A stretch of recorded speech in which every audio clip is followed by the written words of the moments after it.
Good evening, visitors. Welcome to the Australian War Memorial's last post ceremony.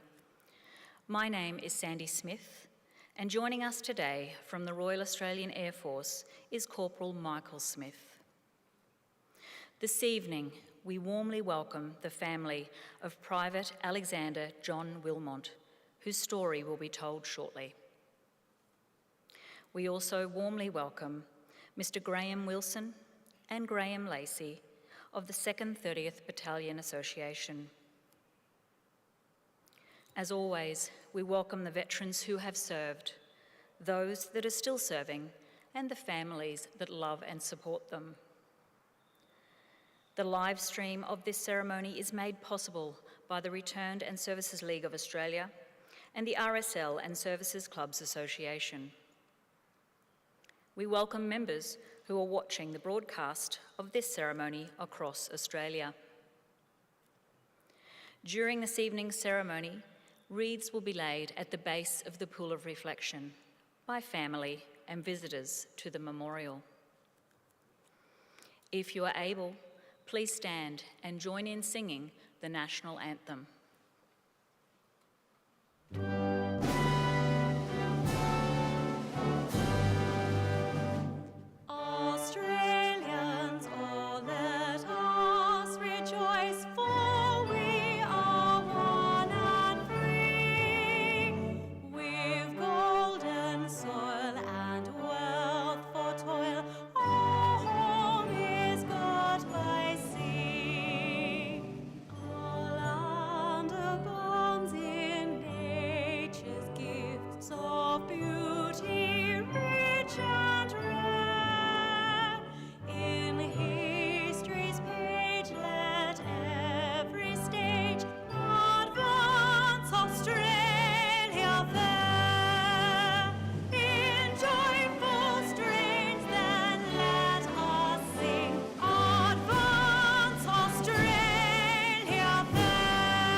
If you are able, please be seated. The Australian War Memorial was the vision of Charles Bean, Australia's first World War official historian. Bean landed with the Australian troops on Gallipoli and stayed with them at the front through to the end of the war. The idea of this national memorial and museum came to him at Pozières, France, in the depths of the bloody fighting of 1916. Bean's idea was that this would be a place where families and friends could mourn loved ones buried in faraway places. It would also be a place that could help all Australians understand what these men and women had endured and what they had done for us. Bean's vision, to which we remain true, is best expressed as inscribed in the entrance to the memorial's galleries. Here is their spirit in the heart of the land they loved, and here we guard the record which they themselves made. Tonight, we will read the story of just one of those on the Roll of Honour, which lists the names of more than 103,000 men and women who have given their lives for us in war and on operations for more than a century. But first, we present a lament, Flowers of the Forest. Wreaths or floral tributes will now be laid at the base of the Pool of Reflection.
Today, we remember and pay tribute to Private Alexander John Wilmott. Alexander Wilmott was born in Sydney, suburb of Newtown, on the 11th of November 1917 or 1918, this being the first of several events in his life to which more than one date is ascribed. Alexander was the last of 10 children born to John and Margaret Wilmott. Sadly, his mother died when he was 2 or 3, and his father passed away before Alexander was 10. He eventually gained employment as a plumber and a truck driver. Records indicate that Alexander Wilmott first joined the 2nd Australian Imperial Force on the 11th of October 1939 in Sydney. This first foray would be brief. After joining the 2nd 1st Field Regiment as an artillery gunner, Alexander developed chronic lower back pain in January 1940 and was discharged medically unfit. On the 28th of May 1940, Alexander enlisted again, this time under his alias, John Allen Wilmott, giving a false place and date of birth. After being posted to a training battalion in Tamworth, New South Wales, he was allotted to the 2nd 30th Infantry Battalion in November. In early 1941, the battalion relocated to Bathurst to conduct further training. Following periods of leave and a bout of illness, in August, Alexander was posted to a training battalion. Soon after, he was found to be absent without leave, and on the 5th of September, he was declared a deserter. That same year, Alexander married Valerie Edna Barton in Sydney. In December 1941, Wilmott enlisted again, using his real name and personal details.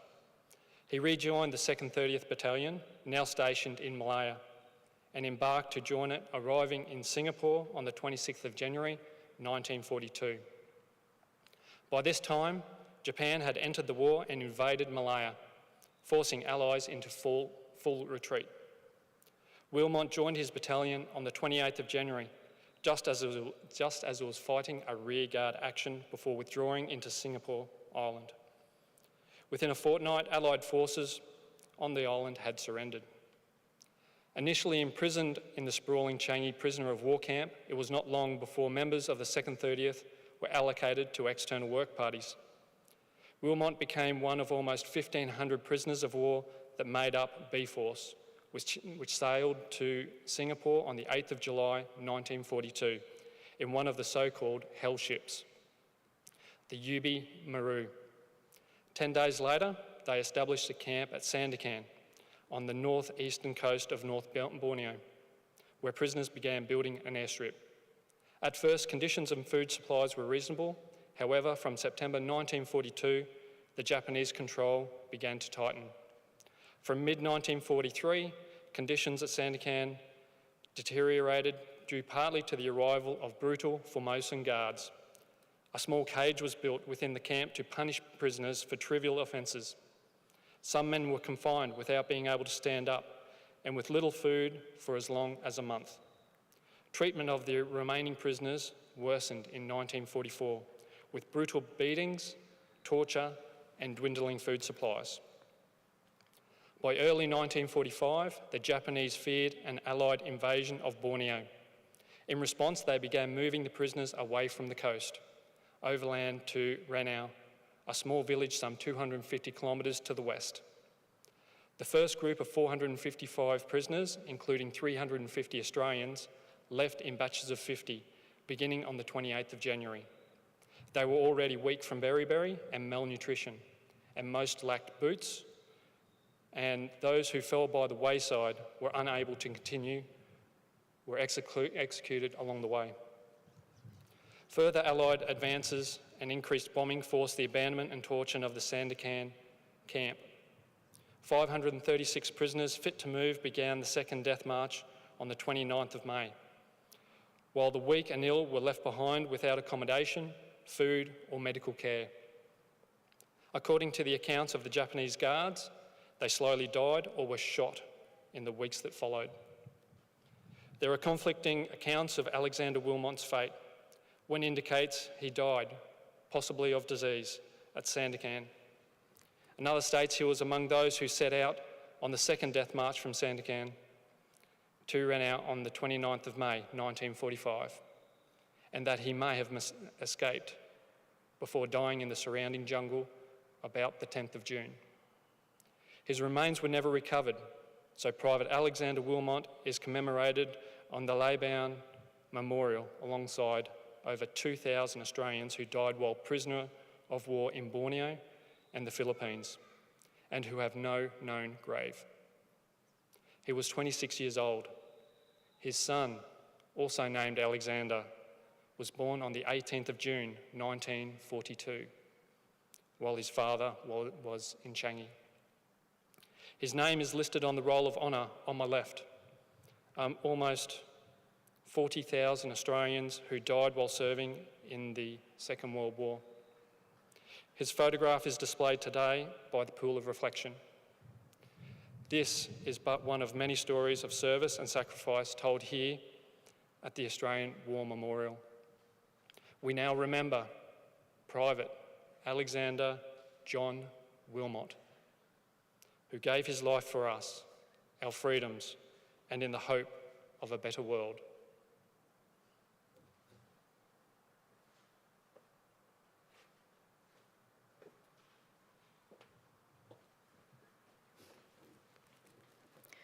Please stand for the reading of the Ode and the sounding of the last post.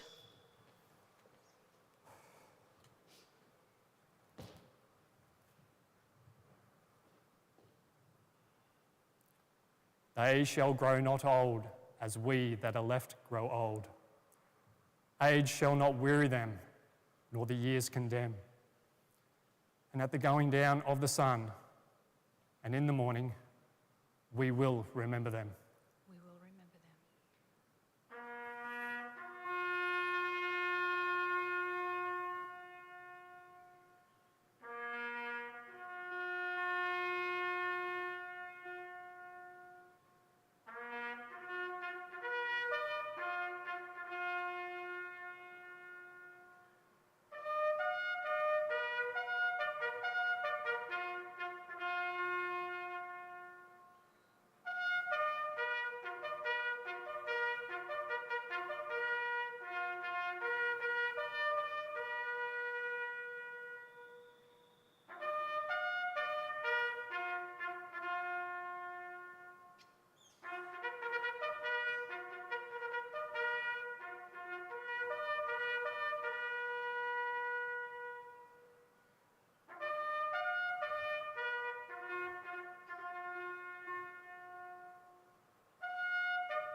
Lest we forget.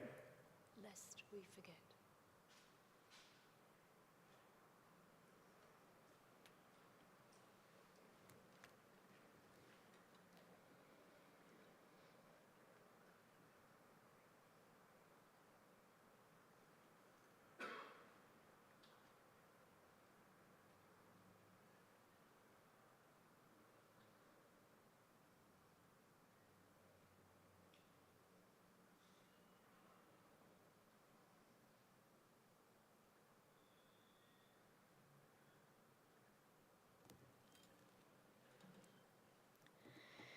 We leave you this evening with the words of the memorial's founder, Charles Bean.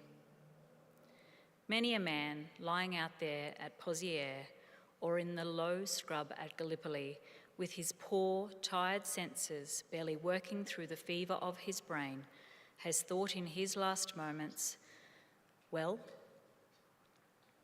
it's over. But in Australia, they will be proud of this. Ladies and gentlemen, girls and boys, that concludes the last post ceremony.